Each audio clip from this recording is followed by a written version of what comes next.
başlayan süreç. Şu an Şah Tahmasp ve zirve Şah Abbas dönemi artık İran bütünüyle Şiileşiyor. Çok az küçük Sünni adalar kalıyor işte. Türk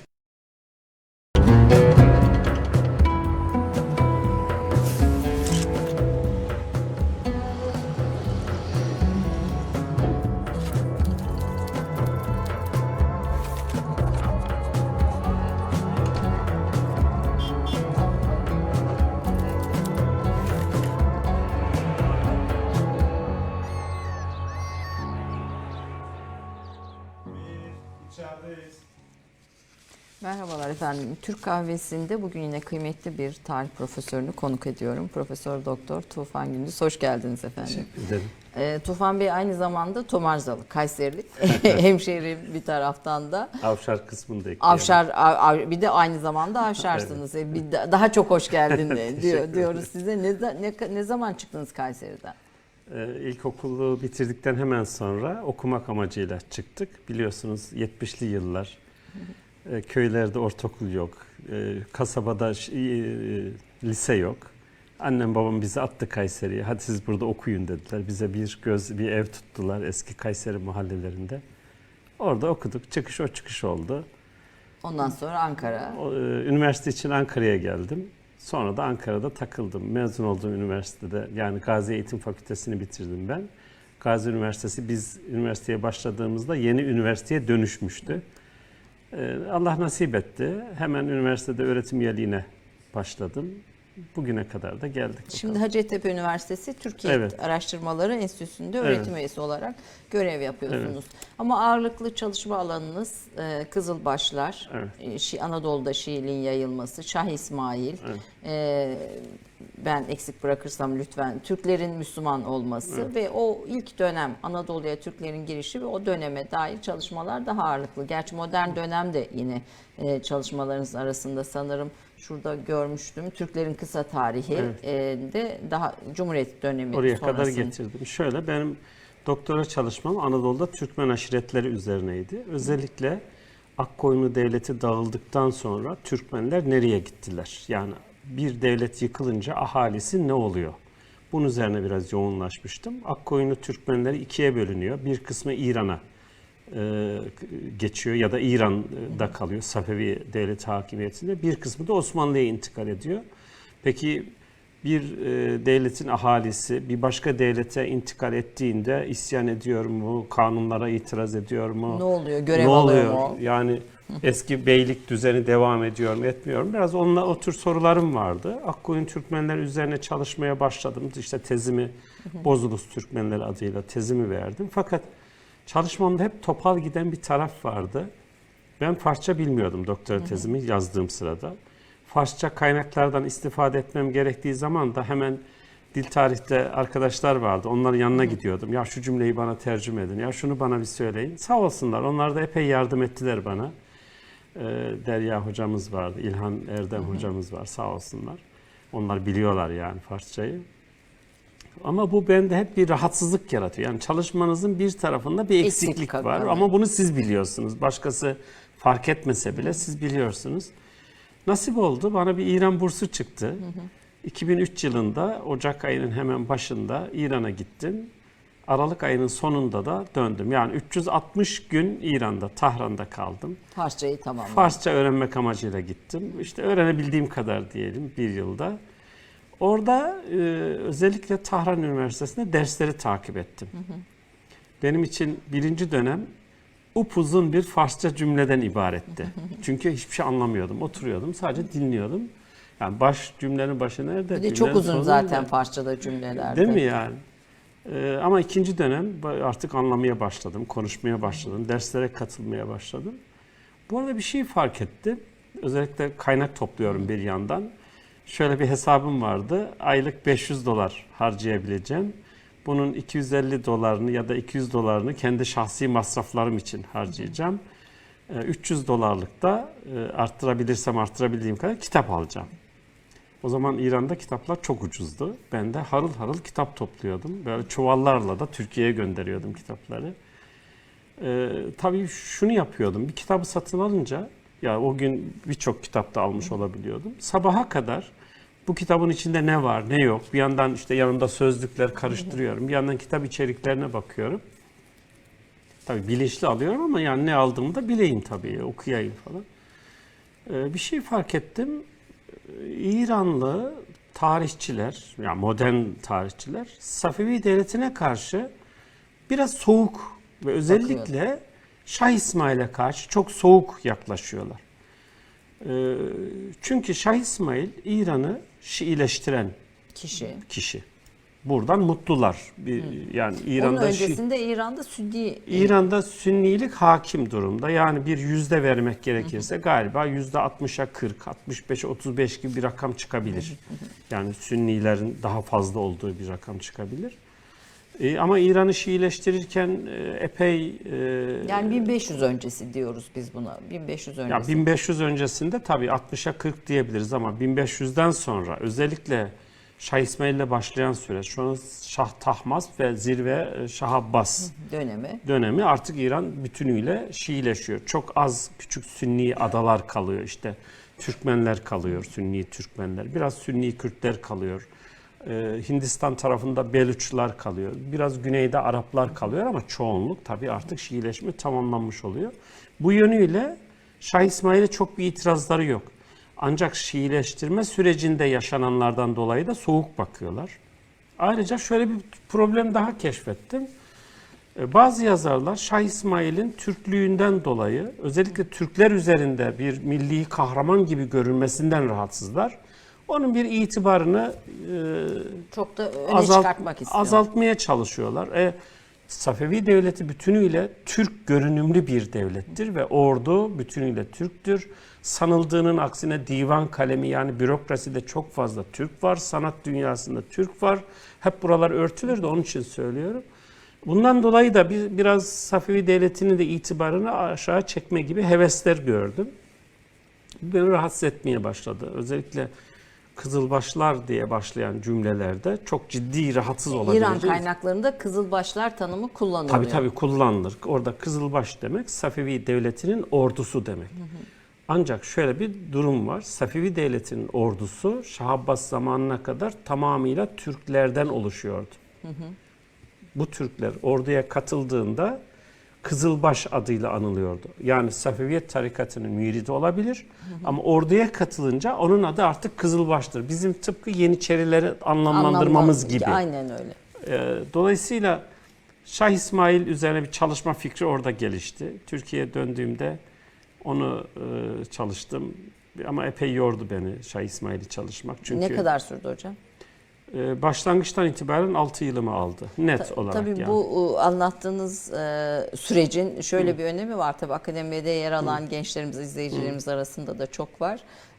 Sıkı takipçilerimiz var bu noktada, akademide yer alan gençler için de, öğrenciler için de bir fikir, yani bir kitap ve bir çalışma fikri nasıl doğuyor noktasında da bir hoca olarak aslında o anlamda da önemli. Merak aslında. Yani tarihin bir detayında fark ettiğiniz bir bir imaj, bir şey sizi bu konuyu çalışmaya götürmüş. Özellikle problemin üzerine gitmek. Yani bir konuyu dert edinmek. Zaten dert edinmezseniz akademik faaliyetiniz anlamı olmuyor. Biz akademisyenler bir konuyu keyif için çalışmıyoruz, zevk için çalışmıyoruz. Derdimiz olduğu için çalışıyoruz. Yani bu konuda bir eksik görüyorsunuz ve o eksiği tamamlamak istiyorsunuz. Şimdi o zaman ben aslında Türklerin Müslümanlaşmasından gireyim istemiş idim ama hatta Oğuz Kağan Destanı falan, Dede Korkut, bunlar niye önemlidir? Şah İsmail'den buradan devam edelim. Aslında Şah İsmail Şii değil, Kızılbaş. Ben öyle diyorum. Diyorsunuz siz. İran'da Safevi hanedanlığını kuran Kızılbaş Türkmenlerdi diyorsunuz. Ve diyorsunuz Şah İsmail İmamiye Şiasını resmi mezhep yaptı. Evet. Şimdi buradan başlayalım. Ve Şah İsmail kimdir? Şeyhlikten şahlığa giden bir yolu var. Aslında bir tarikat. O tarikattan şahlığa giden bir tarafı var. Biz de böylece kısaca Şah İsmail'in ve bizim tarihimiz açısından da Şah İsmail'in belki önemini de altını çizerseniz sevinirim. Buyurun. Şimdi şöyle, Şah İsmail'in iki dünyası var. Bir ruh dünyası var. Bir de onun tatbik ettiği, gösterdiği ve uyguladığı bir dünya var. Ruh dünyasının onun Kızılbaşlığın şekillendirdiğini düşünüyorum ben. Çünkü onun şiirlerine, özellikle bize kalan yadigarlarına baktığımız zaman Kızılbaşlığın etkisini çok ciddi bir şekilde görüyoruz. Kızılbaşlık Sefeviye tarikatının müritlerine deniyor.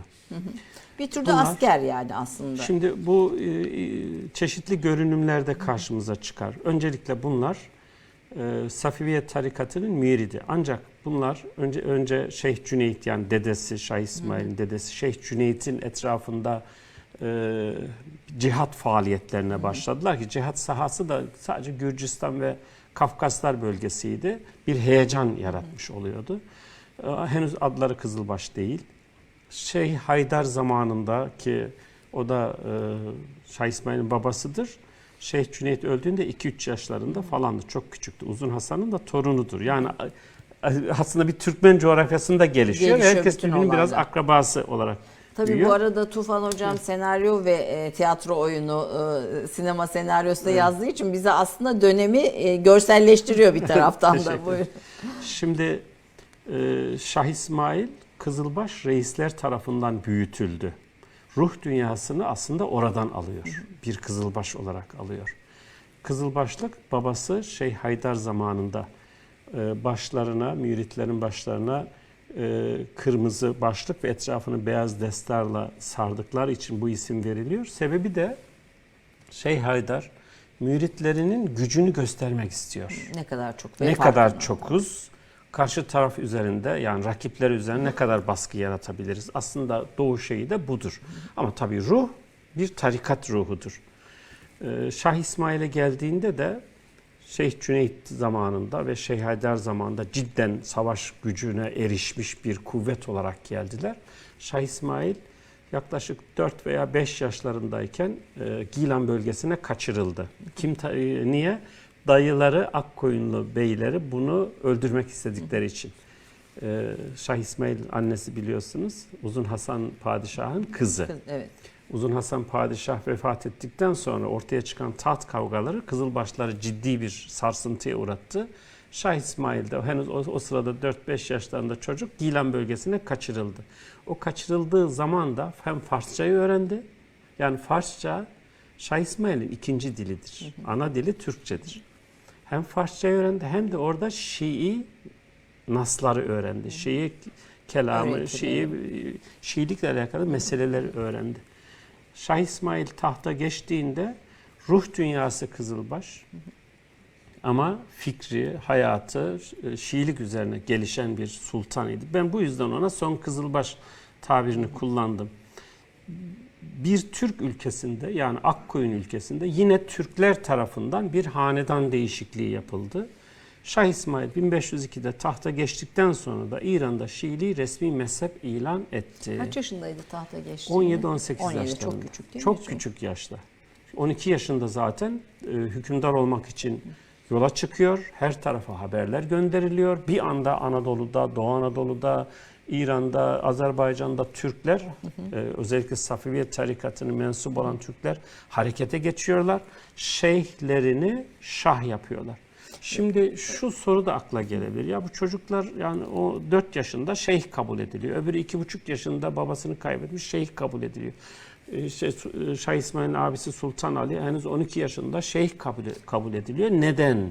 Bu arada tabii çok magazin bir şey söyleyeceğim ama böyle çok affınıza sığınarak, böyle Kızıl Goncalar diye bir dizi var biliyorsunuz. Hiç izlemedim ama adını duydum diyeyim. Yani bir şekilde sosyolojik olarak da ilgimizi çekiyor dizi. Orada Şeyh Cüneyt diye bir karakter var. Şimdi sizin notlarınızı da okurken daha doğrusu aklıma senaristlerin oradan esinlenmiş olabileceği geldi aklıma. Bir not olarak söylüyorum sadece. Ben izlemedim maalesef. Evet, buyurun. Şöyle, Safeviye tarikatının mensupları Hazreti Ali'den neşet eden imametin Safeviye tarikatı şeyhlerinin birinden yeniden ortaya çıkacağına inanıyorlardı.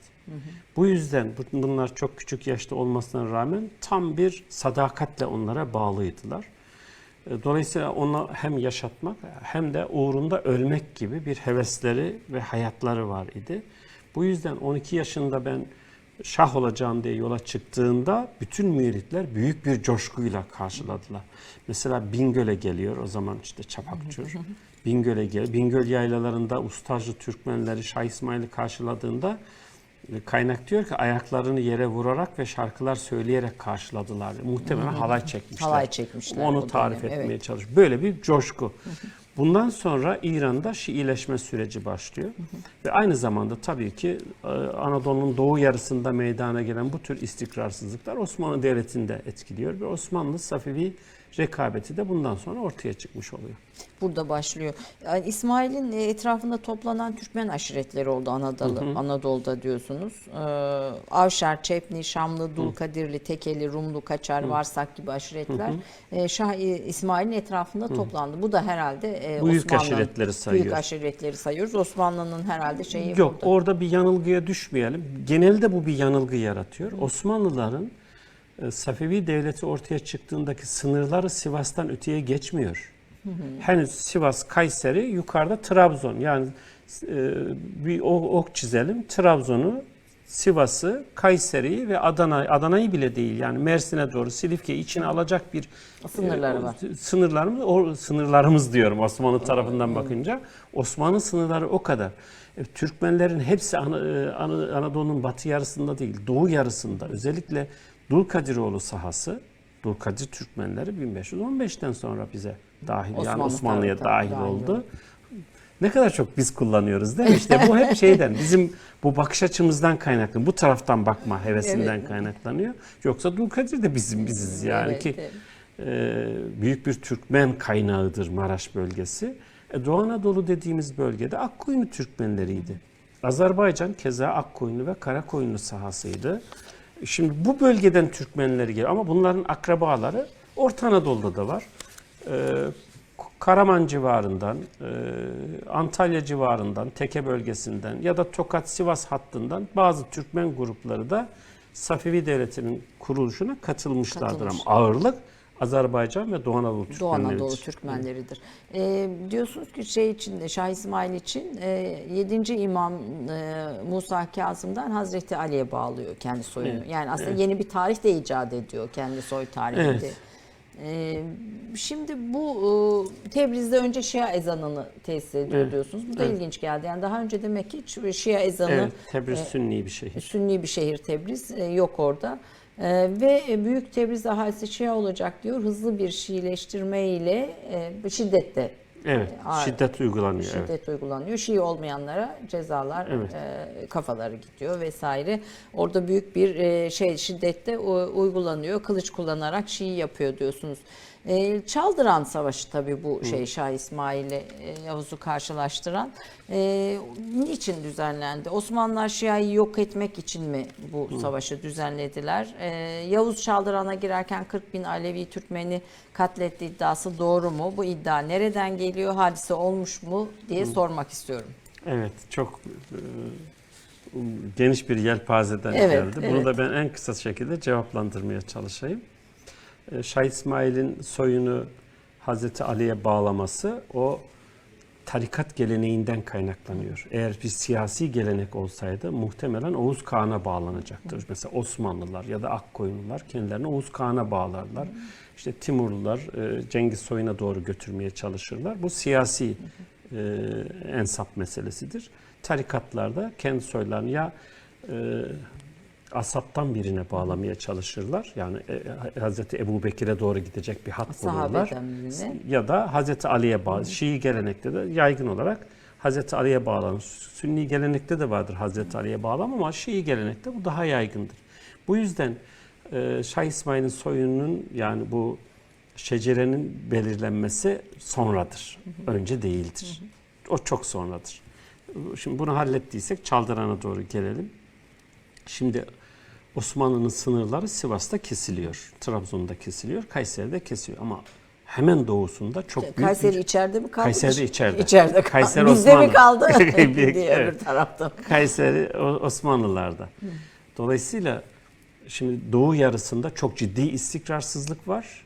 Bu istikrarsızlık öncelikle İpek yolundaki akışı engelliyor. Bir ticaret yolu. Tabii çok ciddi bir akış var İpek yolundan. Şimdi Tebriz-Erzurum bağlantısı, Erzurum-Bursa, Erzurum-Trabzon bağlantısı var. Bu bir. İkincisi Doğu Anadolu'da yani Akkoyun Devleti yıkıldıktan sonraki coğrafyada bir boşluk meydana geldi. Dulkadirler bunu doldurmaya çalışıyor. Safeviler işte Akkoyunlu mirası bizim diyerek kendileri doldurmaya çalışıyor ama burada tam bir muvaffakiyet sağlanamıyor. Aynı zamanda Osmanlı ahalisinden de biz Kızılbaşız diyerek İran'a gitmeye çalışanlar var. Mesela Büyük Tekeli hadisesi. Bunlar Antalya bölgesindeki bir Safeviye müritleri bunlar. Sayıları 5.000 ya da 10.000 hareketleniyorlar. Bu rakamları tam veremiyoruz. Bu aile sayısı mı, asker sayısı mı bilinmediğinden hareketleniyorlar. Hatta Şehzade Korkut'a zarar veriyorlar. Çubuk yakınlarında Osmanlı ordularıyla savaşıyorlar, orada kaybediyorlar. Orada İran'a doğru bir gidiş de var. Şimdi bir yanda siz devlet olarak ahaliniz ne olursa olsun bunu tutmak durumundasınız. İkincisi ticari bakımdan akışın engellenmesine durdurmanız, izin vermemeniz gerekiyor. Bugün de öyle. Tabii ki. Yani. Şimdi Doğu Anadolu'da bir güvenlik meselesi var. O zaman Osmanlı'nın birinci planı bunu engellemek. Bu arada doğudan, Mavera-ün Nehir'den, İran'ın iç kesimlerinden Osmanlı çok ciddi tazarrunameler geliyor. Yani tazarruname şikayet mi diye. Yalvarış mektupları. Yalvarış mektupları geliyor. İşte gelin bizi bunlardan kurtarın. Bizi öldürüyorlar, asıyorlar, kesiyorlar falan. Hatta Yavuz Sultan Selim'e gelen mektuplardan biri siz diyor Doğu'nun İslam'ın Zülkarneyn'isiniz. Birinci Zülkarneyn geldi, İran ülkesini fethetti gitti. Şimdi siz yeni Zülkarneyn'siniz. İslam'ın Zülkarneyn'siniz. Şimdi siz gelin yine aynısını yapın tarzı biraz da bir coşku veren mektuplar geliyor. Bu Osmanlı'nın bunu göz ardı etmesini bekleyemeyiz tabii ki. Öbür tarafta ise Şah İsmail Kayseri'ye kadar geliyor. Dulkadir ülkesine saldıracağı sırada hiçbir izin almadan tepeleyip geçip gidiyor. Osmanlılar ancak seyrediyorlar. Yani bu çok ciddi bir yara açıyor 2. Bayezid zamanı. Yani hemen bu olaylar aynı zamanda Osmanlı'da da taht kavgalarına yol açıyor biliyorsunuz. Evet. 2. Bayezid hiçbir şey yapamıyor görüntüsü verdiği için çocuklar tamam babamızın devri bitti biz şimdi tahta geçelim diye. Yaşlı tabii ki. Yaşlı, hasta. Yavuz Sultan Selim tahta geçer geçmez hemen bunu ön plan alıyor. İran tarafında durum şöyle. Bizim Kızılbaş Türkmenler, bak burada bizim bilinçli kullandım çünkü gerçekten bizim. Bizim Kızılbaş Türkmenler sürekli o cepheden bu cepheye, o şehirden bu şehire, o kaleden bu kaleye sürüklendikleri için nüfuslarını yani askeri güçlerini tazeleyemiyorlar. Şöyle düşünelim, 1502'de tahta geçiyor Şah İsmail ama bunun bir 6-7 yıl öncesinden savaşlar başlıyor. 1490'larda 95'lerde çok artık uzun süren bir savaş. Tabii o günkü koşullarda. Şimdi nüfusu yenilemesi lazım. Askeri gücü yenilemesi ama sınırlı bir nüfus gücünüz var. Buna Farslardan destek yok, Kürtlerden destek yok. Bölgenin yerli ahalisi Arap, Belüç vesaire onlardan destek. Sadece bir Türkmen grubu bütün bu savaşları gerçek. Nüfusu eridiği için Şah İsmail açısından da en önemli nüfus Anadolu'da bulunuyor. Onu çekmesi lazım. Bu rekabeti kızıştırıyor. Bu meydan okumalar, işte mektuplaşmalar, tehdit etmeler. Mesela Şah İsmail'in 2. Bayezid'e yazdığı bir mektup var. Hiç yenilir yutulur değil yani. Ben diyor sizin ülkenize gelmek istemiyorum. Orada karışıklık çıkarsa Allah göstermesin. Dedeniz Yıldırım Bayezid'in yaşadıklarını yaşayabilirsiniz. Yani Timur'u hatırlatıyor. O da biliyorsun esir düştü, ülke dağıldı gitti. Evet, tabii. O kadar korkunç. Anadolu'daki şey tabii. Yani büyük bir travmanın tabii, sebebi. Şimdi böyle bir tehdit alıyorsunuz yani. Osmanlı kaynakları pek bahsetmez ama Safevi kaynakları bahsediyor. Özbek Hanı Şeybani Han'ın başını 2. Bayezid'e gönderiyor. Bu ne demek? Benimle uğraşan sultanların sonu bu olur demek. Aslında bir kışkırtıcılık da var tabii, orada. Tabii yani gücünün çok üstünde bir kışkırtıcılık var. Bu da çaldırana sebep oluyor. Bu arada tabii Anadolu'da 40.000 Türkmen öldürüldü mü meselesi. Benim yıllardır söylediğim, savunduğum, kaynaklara bakarak söylediğim bir konu var. Biz bunu ispat edemiyoruz. Yani biz akademisyenler. Yani sizin çünkü kaynaklarınızla ilgili de bir makaleniz var. Yani siz Evet. bütün bu çalışmaları hangi kaynaklardan ele aldığınızı o kaynakları tek tek de yazarak söylüyorsunuz. Yani İran tarafında da çok kaynağa bakmışsınız. Evet, Gördüğüm evet, kadarıyla evet. olabilecek. Hani çok fazla sayıda eser olmasa bile o Evet. dönemde yine de olabilecek bütün kaynaklara baktınız. Bir nüfusa dair bir rakam görmediğinizi söylüyorsunuz. Şimdi İran kaynakları böyle bir hadiseden hiç bahsetmiyorlar zaten. Ama burada şunu da söyleyelim. İran kaynakları Anadolu'yu ciddi şekilde izliyorlar. Göz önünde çünkü. Bir de yani 500 yıl önce bir hadise ama haber çok hızlı yayılıyor. Bugünkü kadar hızlı değil ama haber yayılıyor. Şimdi Şah İsmail'in en büyük gücünün 40 bin civarında olduğunu hesaba katarsanız Anadolu'da 40 bin Türkmenin katledildiği bir orduyu katletmiş oluyorsunuz. Ya bu teknik olarak da mümkün değil. Osmanlı kaynakları zaten asla böyle bir bilgi vermiyor. Osmanlı kaynaklarında yok diyor. Şimdi Osmanlı kaynaklarından sadece İdris-i Bitlisi, Yavuz Sultan Selim'in bu Çaldıran hikayesini anlatırken bu cümleyi kullanır. Sonraki tarihçiler de bunu oradan alarak tekrar ederler. Ama siz bir bilgiyi devlet kanalıyla da teyit etmek durumundasınız. Mesela vergi kaybının olması lazım. Köylerin ortadan kalkması ve sipahilerin aç bir ilaç ortada kalması lazım. Bu tür şikayetlerin artması lazım. Biz oradan baktığımız zaman hiçbir şeyi göremiyoruz. O zaman diyoruz ki bu İdris-i Bitlisi'nin abartması, bunu teyit etmemiz bizim mümkün değil diyoruz. Şah İsmail kendini Turan ile savaşan eski İran hükümdarları gibi gördü diyorsunuz. Evet. Oğullarına verdiği isimlerin de biraz Evet. bu çerçevede olduğunu söylüyorsunuz. İran'ın milli destan kahramanlarının adım adım çocuklarına veriyor. Evet. Bu da tabii kışkırtmanın bir başka... Yok, onu oradan düşünmeyelim lütfen. O şimdi Şehname İran kültüründe çok önemli bir yer tutuyor. Eski zamanlardan beri yer tutuyor. Dolayısıyla Şah İsmail'in Azerbaycan'da Türkmenlerin bir şahı olmak ile bütün İran coğrafyasının şahlarının şahı olmak arasındaki farkı biliyor olması lazım. Bu yüzden o bir Azerbaycan hükümdarı olarak kendisini sınırlamıyor. Tüm İran mülkünün Maveraünnehir'den Anadolu'ya kadar, yani Anadolu doğusuna kadar, işte Basra'dan Kafkaslara kadar tüm İran mülkünün hakimi ve tüm İran halklarının şahı olarak gösterme gayreti var. Oradaki Turan Osmanlı değildir. Efsanevi Turan'dır o. Anladım. Peki burada Yavuz Sultan Selim'in Safevilere karşı çıkarttığı bir fetvadan da söz ediyorsunuz. Bu fetvada gerekçe olarak Safevilerin mülhim ve zındık bir topluluk olduğu, sahabeye küfrettikleri, değerli kişilerin kanlarını dökmekte sakınca görmedikleri, mescitleri ve ibadethaneleri yıktıkları gösteriliyor. Bu bir savaşın ön şeyleri, Çaldıran Savaşı'nın ön işaretleri herhalde bunlar devam ediyor. 1514'te savaş nasıl bir kader çiziyor Şah İsmail'e? Şimdi fetvaların şöyle bir özelliği var. Osmanlı Devleti daha çok Hristiyan dünyası ile savaşıyor. Dolayısıyla bir cihat yapıyor. Fakat İslam dünyasına döndüğünde bunun mantıklı bir zemine oturtulması lazım. Osmanlılar tabii ki Sünni, İran'da bir Şii yapı ortaya çıkıyor. Buradan dolayı bir Sünni-Şii rekabetinden o zındıklığı, mülhitliği oradan ilave ediyor. Mektuplarda da bunlar birbirlerine söylerler. O, mesela Yavuz Sultan Selim Şah İsmail'e gönderdiği mektubunda hemen ayete yer verir. Allah indinde din İslam'dır. Birinci cümlesidir o. Yani sen artık kafirsin, sen Müslüman olman lazım gibi anlamak lazım. Keza Şah İsmail de benzer ifadeleri Osmanlı için kullanır. Yani bu tek taraflı değildir. Binaenaleyh fetvaların böyle bir yeri var. İkincisi savaş kısmı.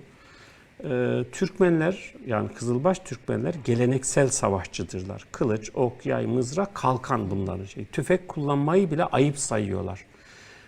İkincisi Şah İsmail zamanında ateşli silahlar İran'da henüz yayılmamış.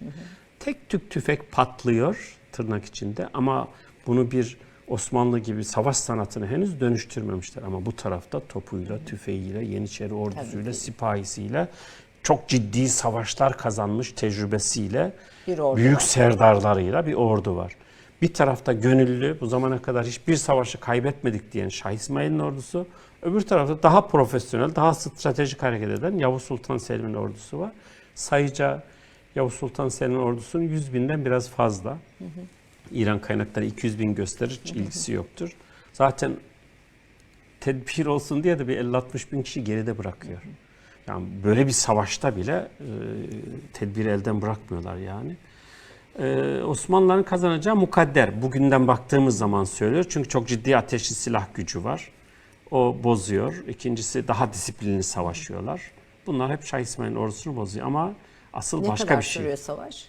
Bir gün. Sabahtan akşama kadar. Sabahtan akşama. Bir Akşama günde kadar. bitiyor. Bir ve günde bitiyor. Yavuz Sultan Selim kazanıyor. Savaşın asıl yarattığı... Yavuz'u da herhalde Yavuz olarak namlandıran biraz da bu herhalde. Yavuz daha şehzadeliğinde Yavuzluğunu gösteriyor. Evet. Şöyle, Şah İsmail bu Çaldıran Savaşı'na kadar yenilgi yüzü görmüş kişi değil. Bu yüzden müritleri yani Kızılbaşlar Şah İsmail'i yenilmez biri olarak görüyorlar. Biraz da manevi bir şeyle tabii. Kesinlikle. Şimdi böyle bir etki olunca da Şah İsmail savaş meydanına ayrılınca bu çok ciddi bir travma yaratıyor Türkmenler üzerinde. Fakat Şah İsmail'in sağlığında bunu asla dillendirmiyorlar. Sonraya bırakıyorlar. Bu da Tahmasp'a patlıyor. Yani Şah İsmail'in oğlu Tahmasp Türkmenlerden bir 20 yıl falan ciddi eziyet görüyor. Şah İsmail savaş meydanından ayrılmış olmasına rağmen savaşta hata yapanları da hiç affetmiyor. Yani onları cezalandırmaktan hiç geri kalmıyor. Ne zaman ölüyor Şah İsmail? 1524'te. 24'te ölüyor. Tabii burada bu konuları ele almamız, hani tarihin siz Şah İsmail kitabınızda nerede burada? Son Kızılbaş, şöyle göstereyim ben. Son Kızılbaş Şah İsmail. Bu çizim şey mi? Batılı kaynaklar tarafından yapılmış bir çizim ama sadece bir Venedikli seyyah Şah İsmail'i bizzat görüyor. Biraz onun tarifine uyuyor. Sakal var mı? Venedikli seyyah sakalsız diyor. Sakalsız. Sakalsız, beyaz tenli, hafif sarımtırak diye yani kumral diye tarif ediyor. Bu Anadolu Kızılbaşlar için de sakal bırakmak çok şey değildir yani genelde Evet, bıyık bırakılır. Yani tam doğruyu söyler mi bilmiyorum ama bildiğim kadarıyla söyleyeyim, mühürlemiş oluyor. Bıyıklanır. Sırrını mühürlemiş oluyor. Öyle yani, mi? Hani tabii. dudak, ağız Tabii. yani sırrını Mühürlemiş. bu böyle bir sembolik şey de var. Evet, sembolik değeri var. Bıyık. Peki Çaldıran'dan sonra ne oluyor diye kısaca soracağım ama bir reklam arasından sonra. Anadolu Alevi ile ve Şiilik arasındaki farklar nelerdir diye soracağım. Çünkü Çaldıran Savaşı'ndan sonra Doğu sınırlarının denetim altına alınması Anadolu'daki Kızılbaşların İran'la irtibatını büyük ölçüde engelledi. Yazılı kaynaklardan beslenemeyen Kızılbaş ocakları sözlü geleneğe daha çok yaslanmaya başladılar diyorsunuz. Biraz bunun detayını size soracağım. Ama bu bölümde Yavuz Sultan Selim'in 40 bin Kızılbaş diyelim Kızılbaş, herhalde. Alevi, evet. Kızılbaş Alevi'yi öldürdüğü iddiasına dair ben tarihi kayıtlarda hiçbir belge bulamadım. Bu tamamen bir söylenceye dayalı bir şeydir. Evet. Tarihi kayıtlar bu iddiayı doğrulamıyor diyorsunuz. Evet. Efendim kısa bir reklam arasından sonra Profesör Doktor Tufan Gündüz Hoca ile devam edeceğiz. Yani bir 500-600 bayağı bir önceki dönemi konuşuyoruz ama konu ilginç. Çünkü hala bugün de yaşayan ve bugüne de devam eden pek çok ön yargıyı, pek çok sorunu da beraberinde getiriyor. Kısa bir reklam arasından sonra buradayız. Efendim Türk kahvesinin ikinci yarısı biraz daha hızlanıyoruz. Üçüncü yarıda tamamen hızlanıyoruz hocam. Türk kahvesi Türk çayına doğru dönüşüyor hızla. Evet, çaya şu kahve gitti, çaya doğru hızlıca dönüşüyor. Bu tarihte hiç kahve çay içimi filanla ilişkin bir nota gözünüze çarptı mı?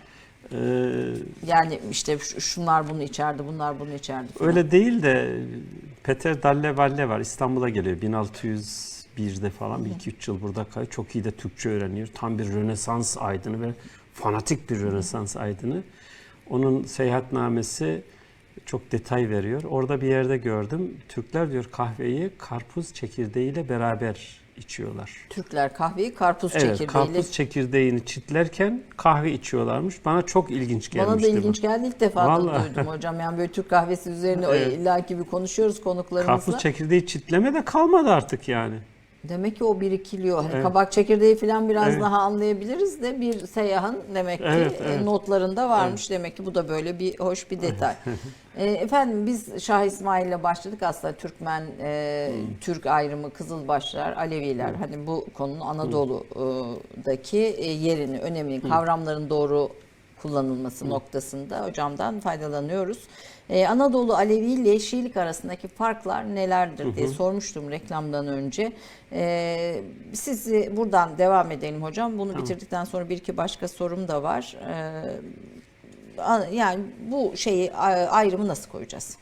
Şimdi öncelikle Kızılbaşlığı tarif edelim. Kızılbaşlık Safeviye tarikatının müritlerine deniyor. Bunlar aynı zamanda Safevi devletinin ordusunu meydana getirdiği için Safevi ordusunun adıdır Kızılbaşlık. Sonra eğer bunlar şeyden çıkarlarsa, askerlikten ayrılırlarsa Kızılbaşlıktan çıkmış oluyorlar. Ama Safeviye tarikatının müridi olmaktan çıkmıyorlar. Tamam. Osmanlı açısından baktığımız zaman Kızılbaş çeşitli anlamlara geliyor. İran'ın kendisini tarif ederken doğrudan Kızılbaş, yani Kızılbaş'a gitmek, Kızılbaş'tan gelmek İran'a gitmeyi tarif eder. Aynı zamanda Safeviye tarikatının müridi anlamına gelir. Bir Kızılbaş dediği zaman da bir Safeviye tarikatının müridini anlar. Sonra Kızılbaş ordusu dediği zaman da Safevi ordusunu tanımlar. Ama genel olarak Osmanlı dünyasında Kızılbaş Safeviye tarikatının müridi olan kişi. Dolayısıyla Sünni yapının dışında olan kişi anlamına geliyor. Peki bunlar nasıl besleniyordu fikri ve ilmi bakımdan? Sınırlar gevşek olduğu dönemlerde Anadolu'da Safeviye tarikatının halifeleri namıyla şahıslar dolaşıyordu. Bunlar çeşitli aşiretlerle bağlantı kurarak ya da gruplarla temas ederek orada bir yapı oluşturuyorlardı. Bu yapı da kendi içinde büyüyordu. Mesela Tekeli Türkmenleri arasında olduğu gibi orada bir yapı meydana getirilmiş. Bu kendi kendine büyümüş. Şimdi bir yanda sizin resmi görüşünüze aykırı bir yapı var. Yani inanç gelişiyor orada. Diğer tarafta da bu inancın dayandığı büyük bir devlet var. Çaldıran Savaşı ile beraber birinci iş bu bağ kesiliyor. Birinci iştir bu. Bütün yollar tutuluyor. İran'dan gelecek olan tüccardır, adamdır, halifedir, şahıstır. Üst aramaları yapılıyor bunlarda. Niye? Çünkü bunlar yanlarında Safeviye tarikatının esasları, tarikat geleneklerini anlatan kitaplar taşıyorlar. Bunlara buyruk deniliyor Anadolu'da. Bu buyrukları bulduklarında ya adamlara zarar veriyorlar, hatta öldürüyorlar. Büyük cezalar veriyorlar. Soyup soğana çevirip çırılçıplak geri gönderdikleri bile oluyor bunları.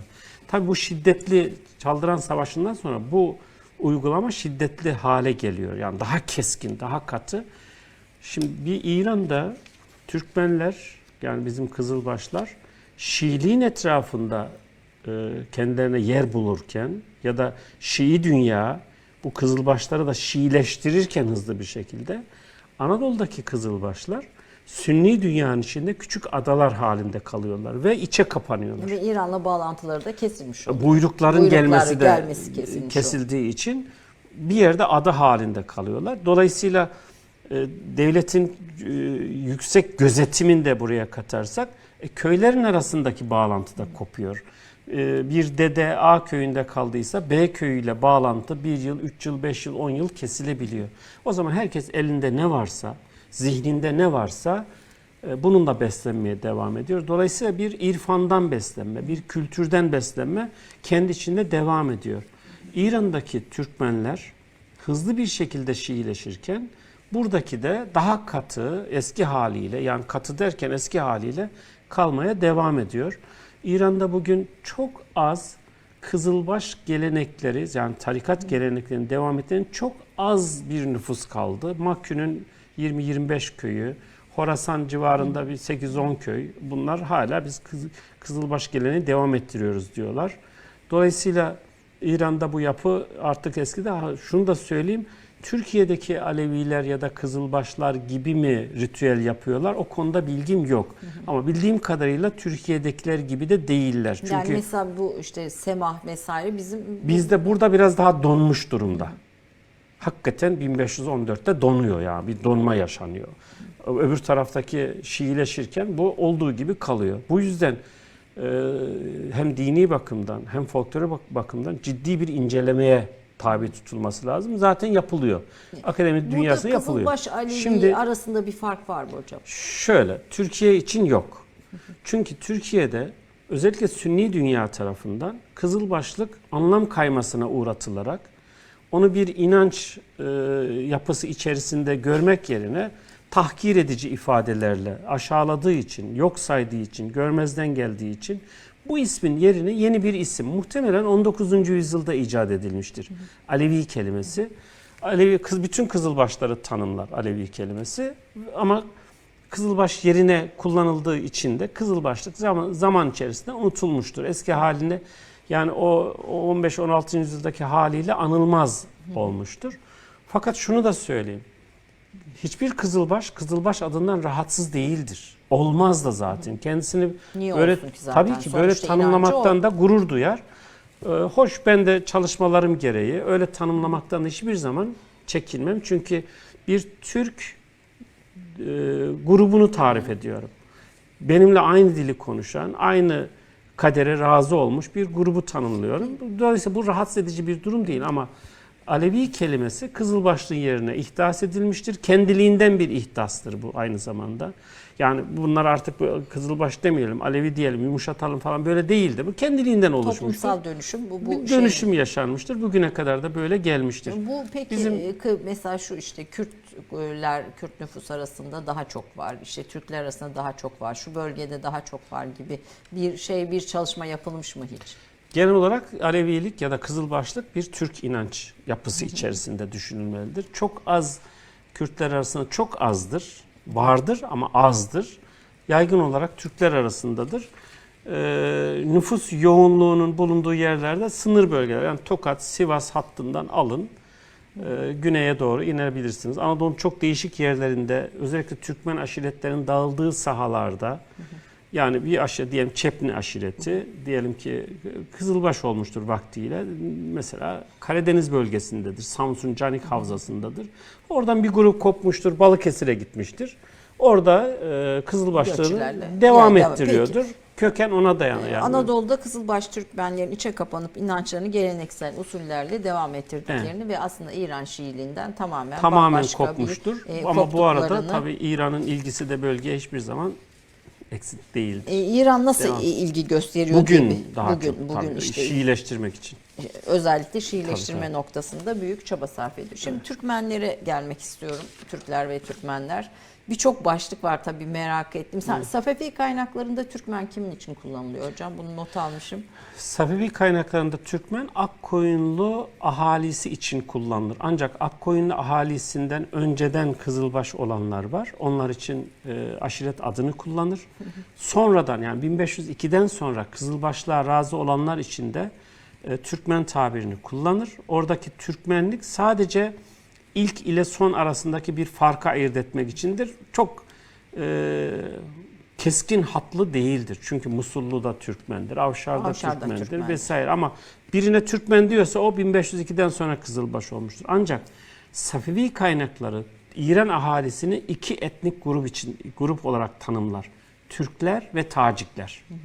Yani Türk ismi Safevi kaynaklarında Türkçe konuşan tüm İran halkını anlatır. Bir üst isim olarak anlatır. Tacik de Farsça konuşan ahaliyi tarif için anlatır. Kaynaklarda bu ikisi ısrarla birlikte anılır. Türkler ve Tacikler diye anılır.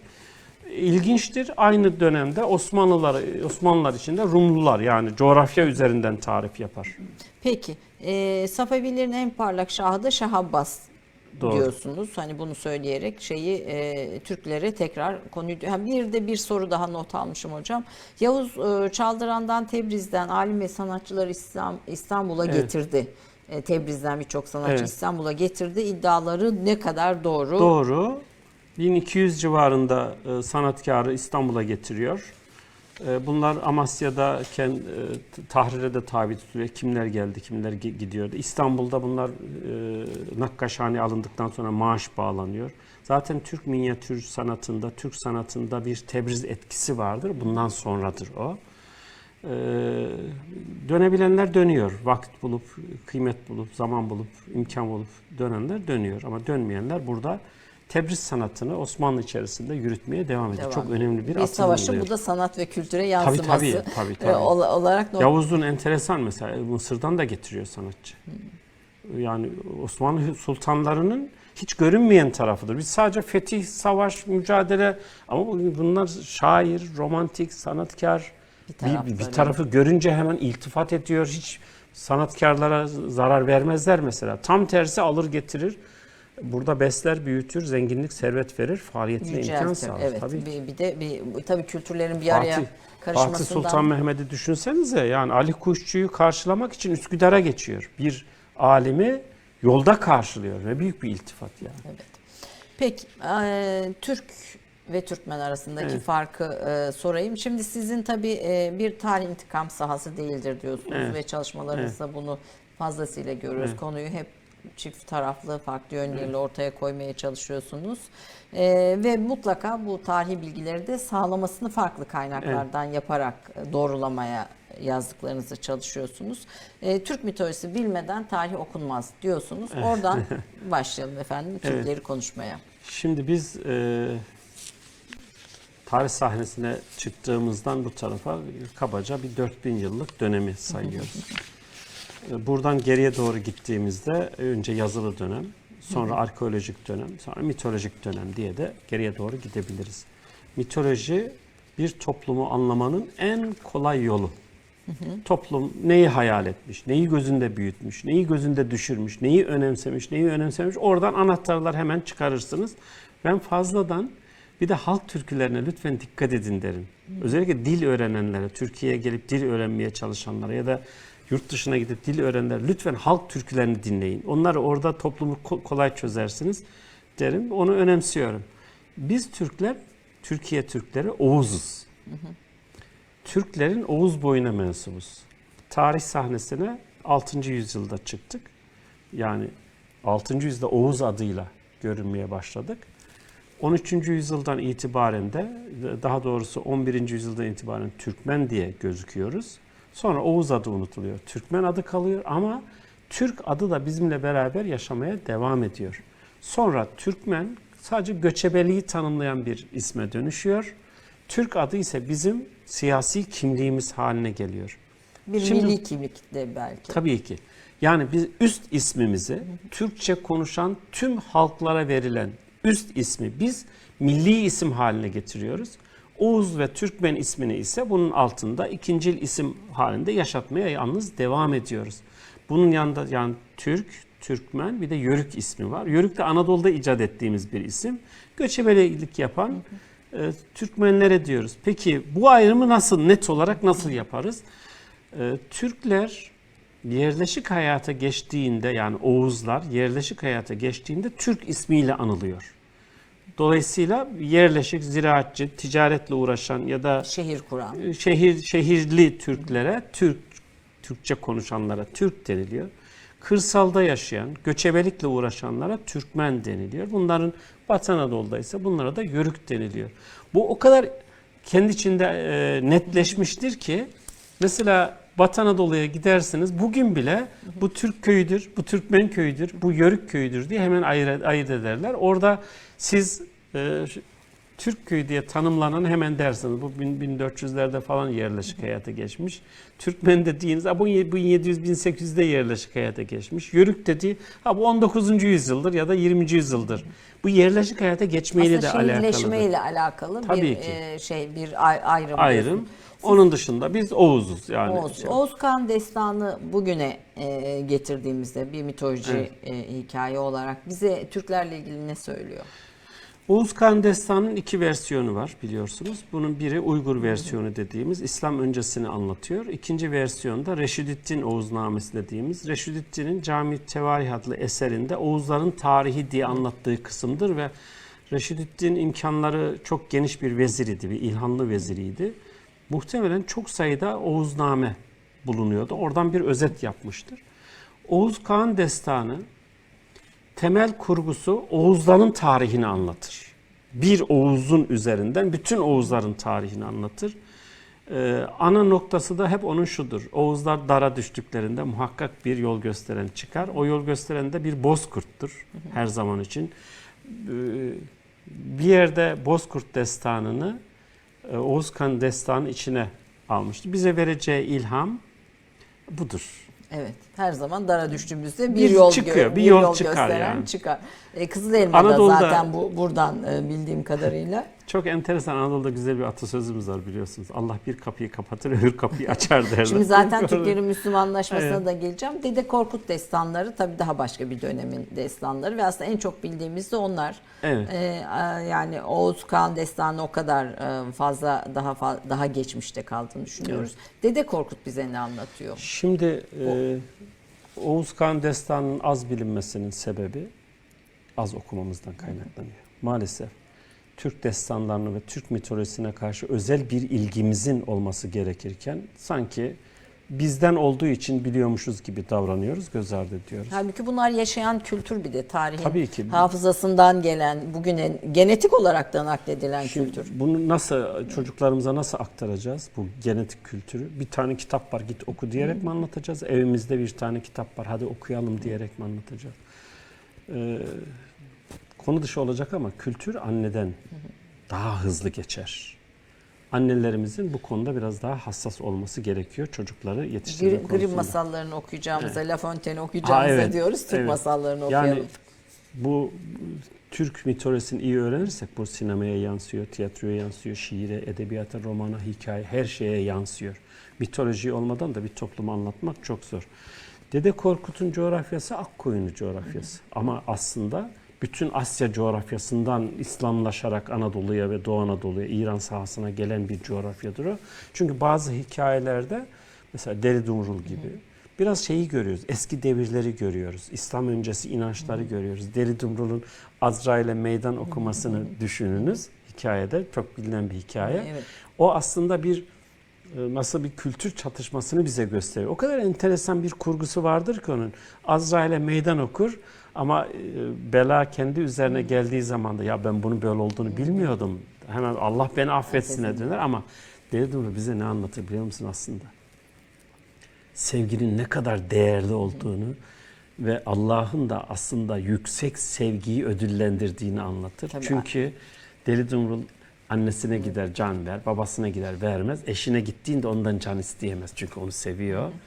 Ben öleceğim, işte böyle böyle olay yaşandı. Sen çocuklarıma bak diye eşi itiraz eder. Hayır, ölecek kişi varsa o benim der.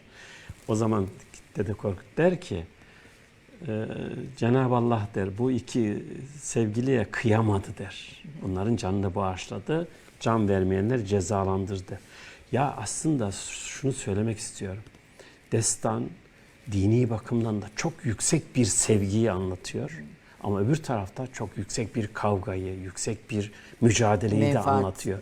Şimdi kavgasında. biz böyle okumalıyız ve çocuklarımıza bu yönüyle anlatmalıyız. Bir Türkmen destanı olarak Akkoyun coğrafyasında yazıya geçiriliyor. Çok ilginç. Ya bu mesela boy boylamak, soy soylamak, Evet. nam sahibi olmak, Evet. isim sahibi Evet. olmak filan aslında biraz Türklerin değer verdiği Tabii şeyleri ki. de ortaya koyuyor. Bir hiyerarşi de koyuyor orta yere. Şimdi Oğuzların yaşam tarzını Fuat Köprü'nün sözüyle söyleyeyim ben. Bütün Türk kültürünü terazinin bir kefesine, Dede Korkut'u bir kefesine koyun, Dede Korkut ağır basar diyor. O kadar ince kültürel detaylar verir bize. Evlilikle alakalı, sevgiyle alakalı, düşmanlıkla, dostlukla alakalı, kıskançlıkla, çekememezlikle Anne alakalı. babalıkla, çocuk Anne büyütmekle. tabii ki. Şimdi çocuk doğar ama siz buna isim vereceksiniz. Bir nam salsın, bir şey yapsın bu çocuk.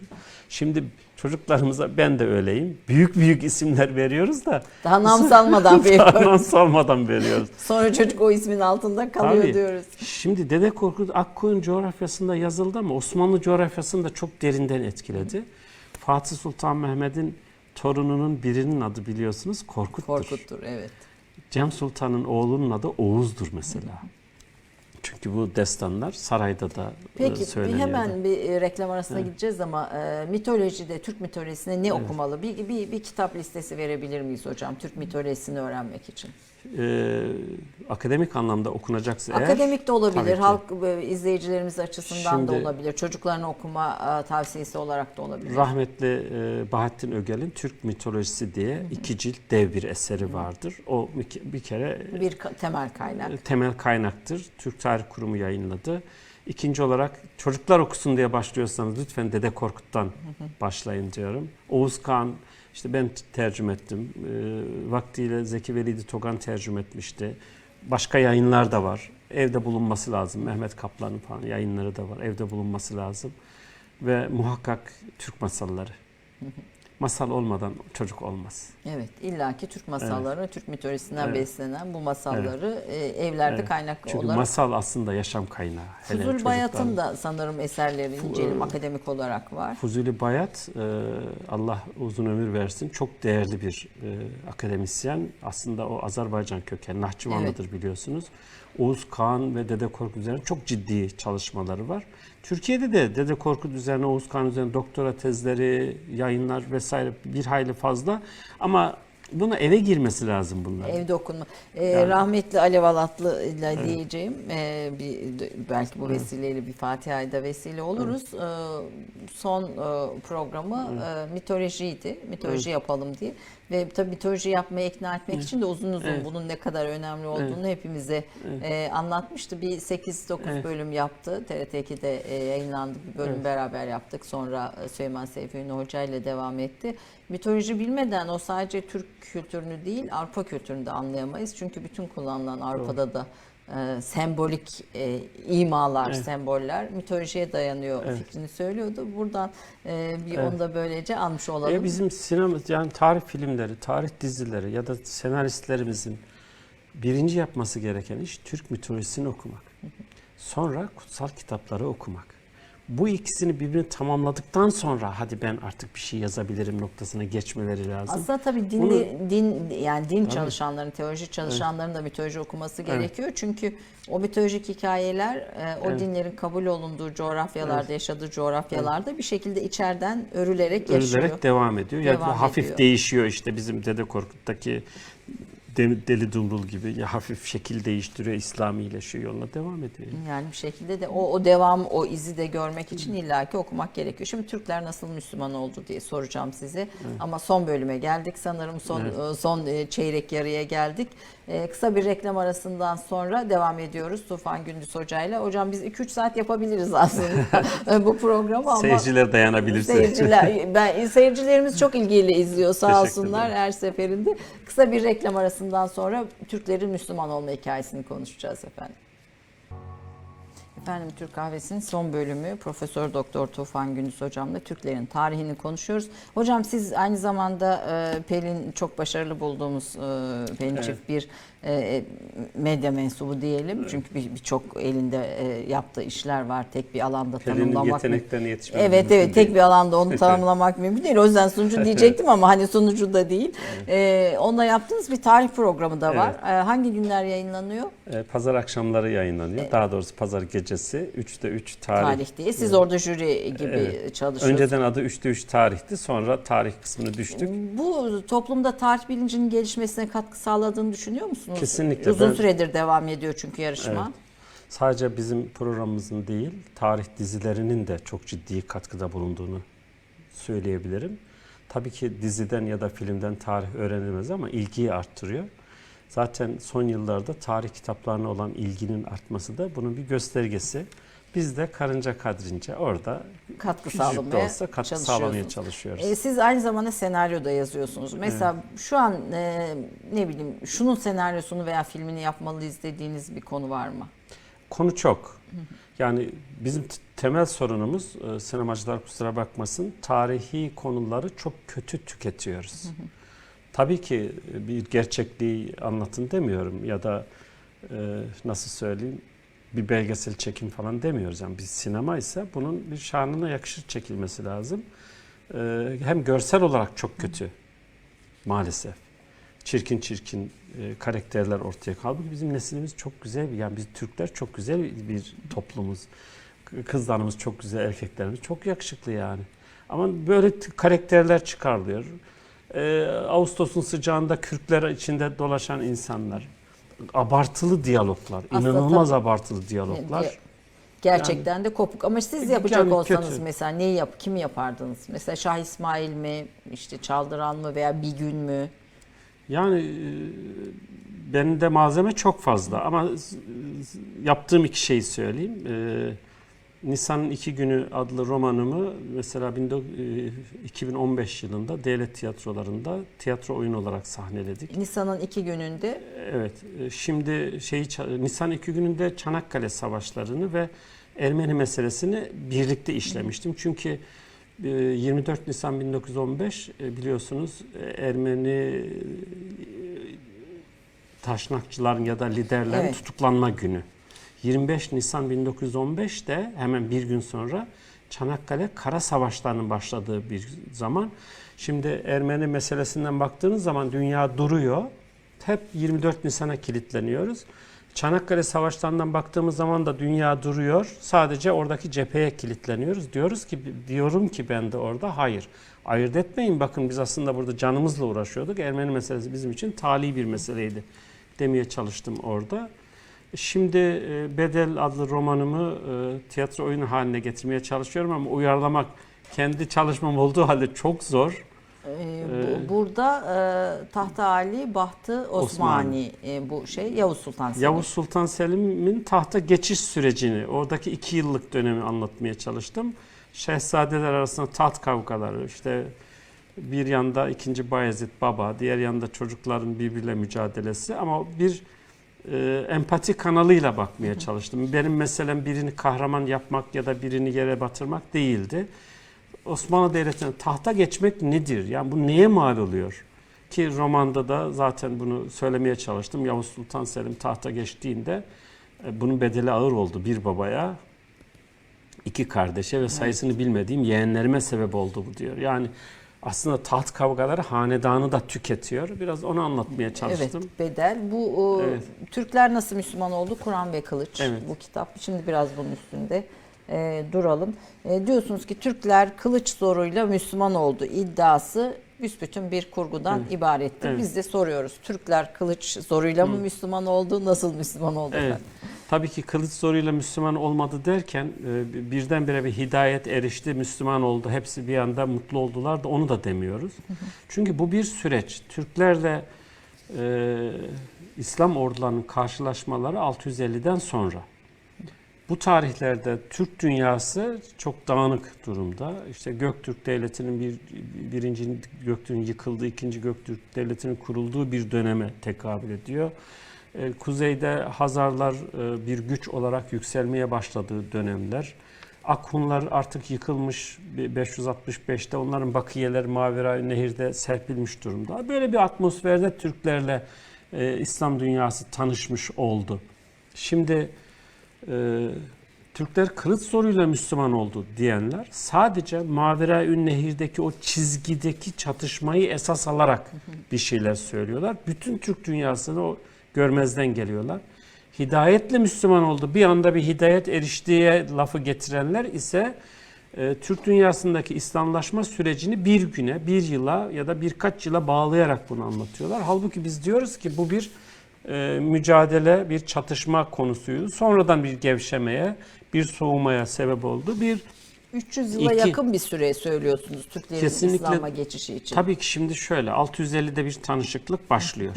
Bu aynı zamanda kuzeyde Hazarların, Kafkaslar'da, Mavera-ün Nehir'de de Akhunlarla karşılaşmadır o. Akhunlar 565'te yıkıldıktan sonra Akhun bakiyeleri bazı şehir ve kasabalarda hakimiyet kurdular.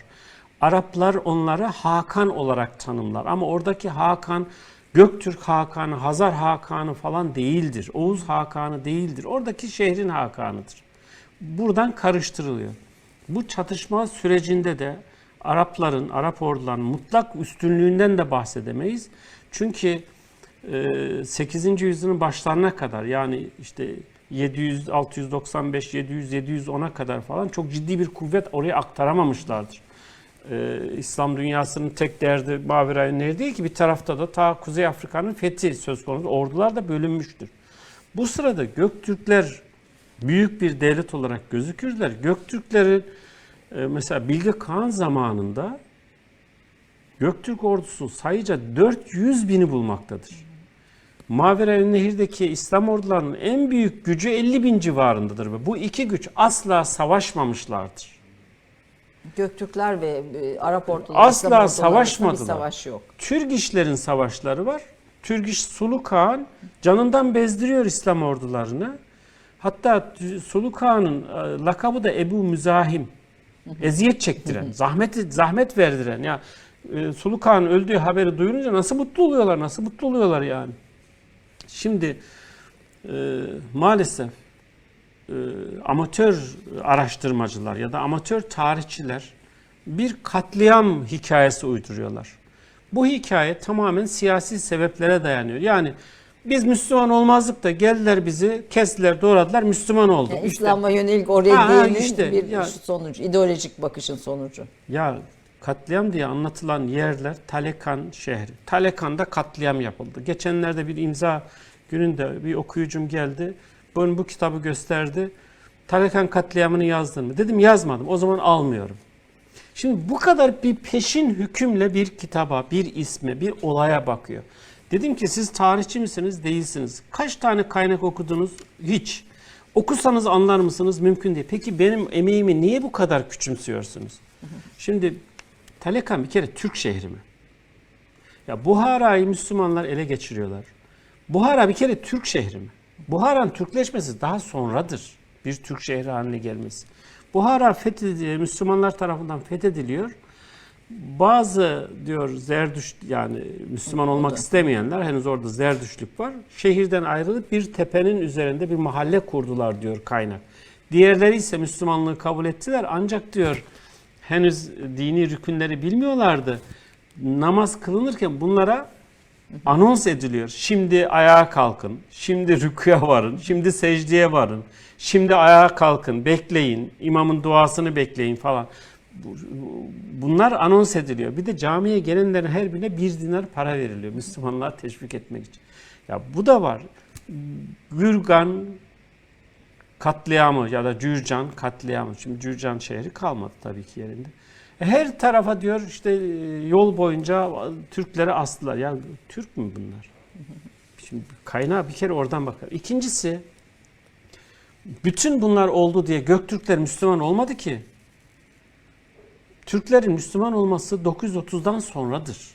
İlk 634'te Hazreti Osman, Ömer zamanında İslam orduları Türklerin yaşadıkları sınırlara kadar ilerliyor. Geliyorlar. 650'den sonra bu çatışmalar başlıyor. Ama asıl İslamlaşma 930-960 yılları Tabii, arasında. çünkü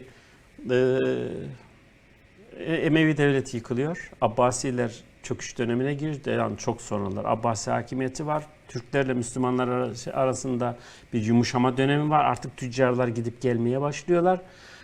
Arkasından Samanoğullarının Mavera-i Nehir bölgesinde bir hakimiyetleri var. Samanoğlu şehzadesi, Karahanlı şehzadesi Satuk Buğrahan'la tanışıyor. Satuk Buğrahan'ı etkiliyor. Satuk Buğrahan tesadüfen hükümdar olduktan sonra da Türklerde İslamlaşma süreci başlıyor. Türkleri Müslüman eden yine Satuk Burhan'la beraber başlayan Türk hakimiyeti dönemidir. Yani dışarıdan gelen bir baskı değildir. Hikaye bu kadar sınırlı bir alanda. İranlılar da Müslüman etmemiştir. Türklerin kendileridir. Kendisi Müslüman yapmıştır. Yani Türkleri ne Araplar ne İranlılar Tabii Müslüman ki. etmiştir. Türkleri Müslüman eden yine Türklerin kendisidir. Türk hareketidir. Satuk Burhan'ın başlattığı harekettir. Karahanlılar. Bu da hemen bir anda başarılı olamamıştır. Satuk Burhan da mücadele etmiştir. Kaşgarlı Mahmut onlardan bahseder. Yani işte Uygurların mabetlerini bastıklarından, Uygurlar Budist çünkü. İşte mabetlerini pisledikler, yaktık, yıktık der. Anlatır yani onları. Bir de şu da var. Mesela Göktürkler Müslümanlarla hiç tanışmadılar. Peçenekler Selçuklarla karşılaşmasa Müslümanlarla hiç tanışmadılar. Karşılaştıkları Müslümanlar Selçuklulardı. Kıpçaklar 13. yüzyıldan itibaren Müslümanlaşmaya başlıyorlar. Kuman diye Kıpçakların ayırdığımız Kuman bölüğü Macaristan'a gider Müslümanlar hiç görmediler bile. Kırgızların Müslüman olması ancak 16. yüzyılda tamamlanabildi. Yani bütün Türkler de hadi biz Müslüman olduk ne güzel demediler ki bu bir süreçtir. Biz sadece bunu anlatmaya çalışıyoruz. Ancak şu peşin hükmü yıkamadığımız için yani inanın az önce anlattığım hikaye sadece bir tane değil. Daha adını görür görmez. Bu bunu yazmamıştır diye. Ya bulalım da yazalım. En yakın kaynak 200 yıl sonra başlıyor. Yani Türklerle Müslümanların tanışmasından 200 yıl sonra yazılıyor eserler. Bunların birçoğu rivayetlere dayanıyor. Birçoğunun yazılış gayesi başındaki halifeyi ya da kumandanı mutlu etmek. Yani kendi ideolojik görüşümüze göre Ha. Türk tarihi yazmayalım diyorsunuz. Öyle. Özellikle Türklerin Müslümanlaşma hikayesini buradan bakarak. Maalesef. İlk Müslüman olan Türk Kağanı Satık Burhan. Evet. Bunun altını. Bu arada Uygurlar hızla Müslümanlaştı. Hindistan'a İslam'ı Türkler götürdü. Doğru. Diyorsunuz. 11. yüzyılda Selçuklu ailesinin İslamiyet'i benimsemesi Oğuz Türkmen gruplarının İslamlaşmasını hızlandırdı. Sağladı ve yani biz Oğuzlar Selçuklarla beraber Müslüman olduk. Önce İran'a hakim olduk, sonra Anadolu'ya hakim olduk, sonra Kafkaslara ve Balkanlara hakim olduk. İslamiyet'i Kafkaslara ve Balkanlara da biz taşıdık. Türk coğrafyasının İslamlaşması 17. yüzyıla kadar sürdü. Doğru. Diyorsunuz. Yani Doğru. aslında hemen bir anda bütün bir coğrafyada öyle bir şey yok. İslamlaşma söz konusu olmuyor. İslam ve Budizm aynı dönemde geldi bu coğrafyaya diyorsunuz. Evet. Bu da ilginç bir Budizm not. biraz daha öncedir. Yani Göktürkler zamanında da kapıyı çalmıştır. Budist rahipler, Maniheist rahipler. Ancak Göktürkler tesadüfen sıyrılmışlardır Budist olmaktan. O da Bilge Tonyukuk'un katkılarıyla reddetmiştir. Bu bizim savaşçılığımızı ve kültürümüzü mahveder bu inanış diye Bilge Kağan'ı yolundan döndürmüştür. Ama Zerdüştler gelmiştir mesela. Şimdi şöyle bir durum var, bu anlaşılsın. Türkler muhakkak bir şeye inanıyordu. Yani bir dinleri var, tanrı anlayışı var. İbadetler hakkında bilgimiz yok ama işte yıllık atalar mağarasında toplanıp bir tören yaptıklarını falan biliyoruz. Bir tanrı ama gökte olan bir tanrıya bunlar inanıyorlar. Fakat Türk dini tebliğci bir din değil. Yani başkasına da bunu anlatalım. Bizden olsunlar, öyle bir anlayış Türk dininde yok. Ancak Türklerin kapısını çalan dinler Budizm, Maniheizm, Zerdüştlük, keza Hristiyanlık, Yahudilik, bunlar hep tebliğci inançlardır. Mesela 920'lerde Türklerin arasından geçen İbn Fadlan diyor ki biz oturuyorduk beylerle beraber. Biri dedi ki Tanrınızın eşi var mı? Ben hemen tövbe estağfirullah dedim. O da diyor çekindi, o da tövbe estağfirullah yaptı. Bunlar böyle sorular sorar diyor. Bizimki bunu niye sormuş olabilir? Muhtemelen bir Hristiyan misyoner bunlara Tanrı, Ruhul Kudüs üçlemeyi anlatmıştır. Bizimkinin kafası almamıştır. Çünkü Türk'ün aklı gözündedir. Türk somutlaştıramadığı şeyi kolay kolay anlayamaz. O yüzden ya Tanrı, Oğul, işte kutsal ruh nasıl oluyor? Ancak bir eşleşmeyle olabilir. Muhtemelen oradan itibaren sormuştur ki Maveraünnehir sahasında da ciddi bir Hristiyanlık yayılması zaten var idi. Ya Hristiyan Türklerde var ama onların sayıları çok fazla. O Maveraünnehir'de değildir onların varlığı. Bugünkü Moldova bölgesindedir. Daha Rusya Muhtemelen bölgesinde. o da gene bizim Oğuzların bir kalıntısıdır. Bir de Deli Dumrulu Türklerin Müslüman oluşuna bir örnek olarak Evet. söylüyorsunuz. Araplar İslam'ı kabul etmeleri için zorlamamıştı. Çünkü Emeviler gerek cizye, vergi, gerekse Arap olmayanlara köle muamelesi yapmak gibi hevesler yüzünden İslamiyet'in yayılmasına çok da gayretli davranmıyorlardı. Evet, özellikle diyorsunuz. şimdi çok ciddi ordu barındırıyorlar. İran sahasında, Maveraünnehir sahasında bu ordunun bir finansmanı gerekiyor. İaşesi, ibadesi gerekiyor. Bunun için paraya ihtiyaç var. Para da yerel kaynaklardan sağlanabilir. Bir İslamlaşma olduğu zaman vergi diliminin dışına çıkacaklarından başlangıçta çok da heveskar olmamışlardır. Zaten hakimiyet altına aldıkları topluluklar arasında çok az Türk vardır.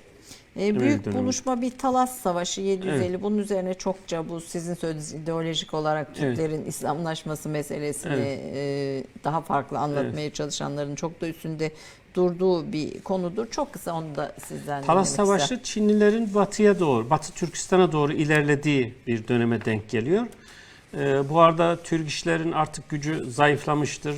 Tarihten silinmek üzeredir Türk işler. Bölgede Karluk Türklerin hakimiyeti kendisini göstermeye başlamıştır. Karluk Türkleri de Oğuzlarla çok yakın dil birliği olan bir Türk boyudur. Çinlilerin bu tarafa, yani Batı Türkistan'a doğru gelmeleri Maveraünnehir sahasındaki Arapları rahatsız ettiğinden onlar karşı koyacaklardır. Türkler de bu arada Arapların yanında yer almışlardır. Yani tehlikeden daha ehven olanı seçmişlerdir. Ancak bu bir yumuşamaya sebep olmuş. O çatışmalar döneminin bitmesine ve bir yumuşama dönemine sebep olmuştur. Şimdi meseleye sadece savaş açısından bakarsanız bazı konular cepheden öteye geçiremezsiniz. Ama bunun bir kültürel alışverişe doğru döndürürseniz, bunun işin içinde ticari meseleleri buna katarsanız şekil değiştirir. Türklerin önünde on binlerce koyun vardı. Milyonlarca aşiretler, oymaklar koyun besliyordu. Bunu nereye satacak? Yerleşiklere satacak. Orada ihtiyacı olana satacak. Tekstili nereden alacak? Buğdayı nereden alacak? Yerleşikten alacak. İsteseniz de istemeseniz de bir ticari dönüşüm var. Zaten savaşlara çıktığınız zaman Türklerin aslında birinci planda bir tüccar millet olduğu da ortaya çıkar. Bu Göktürkler zamanında da, Hunlar zamanında da Çinlerle yapılan anlaşmalarda birinci maddeler arasında şey vardır. Ticaret pazarlarının açık tutulması meselesi vardır. Şimdi tüccarlar Türkler arasına girmeye başladığında da onları inceliyorlar, bakıyorlar, seyrediyorlar. Hal ve hareketlerine bakıyorlar. Onlar da boş durmuyor. Türklere Müslümanlığı anlatıyorlar. Bu bir ilgiyi, bir yumuşamayı meydana getirmiştir. Fakat yine söylüyoruz. İbn Fadlan diyor ki bunlar arasında 920'lerde falan yani İbn Fadlan. Bunlar arasında diyor İslamiyet'e girenler varmış. Ancak ahali itiraz edince hemen geri vazgeçmişler. Tek tük Müslüman olanlar var. İşte bu tek tük Müslüman olanlar dalga dalga sonra iş büyüyecek. Daha büyük Tabii ki. bir hale geliyor. Tabii Biraz ki. aslında tasavvuf tarihine de Ahmet Yesevi'den de başlayarak Kafkaslardan gelen bir akım olarak biraz o da Anadolu'nun İslamlaşma sürecinde etkin bir güç olarak herhalde ele alınabilir. Ahmet Yesevi 13. yüzyıl Sufilerinden ve Türkistan coğrafyasında çok ciddi etkisi olan biri. Onun müritleri ya da Anadolu'daki Sufi hareketler, dervişler kendilerini Ahmet Yesevi'ye bağlamakta beis görmüyorlar. Hatta bir övünç kaynağı olarak gösteriyorlar. Bunu bütün velayetnamelerde, özellikle Bektaşi velayetnamelerinde çok sık görürüz. Kendilerini Yesevi dervişler olarak tarif ederler. Ahmet Yesevi'nin Müslümanlığın yayılmasındaki etkisi İslamiyet'i Türkçe olarak basit bir şiir diliyle anlatmaya çalışmasıdır. Çünkü ezberlemek kolay. Ezberlemek kolay olunca da hangi rüknü nasıl yapacağı konusunda şeyi yok, sıkıntısı yok. Hemen ezberinden onu çağırabiliyor. Yeseviliğin Asya'daki etkileri, Anadolu'daki etkilerinin çok büyük olduğunu söyleyebilirim. Ancak bizde